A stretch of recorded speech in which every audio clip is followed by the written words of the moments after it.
Kaon ta. Atong sudan. Kilawing bangos yan, oh. Yan.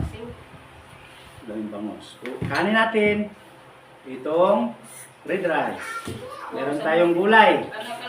So, malinis ng kamay ko. So, atak na. Guys. Tangan na itong daghang gulay. Kay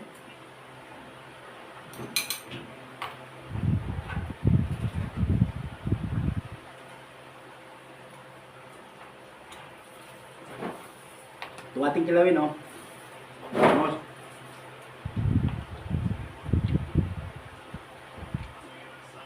Kasi nga lang, bigyan mo ko rin sa hanger, bebe. Gusto ko yung itong pantalon ni kuya mo, kay dito may electric fan sa taas, wala.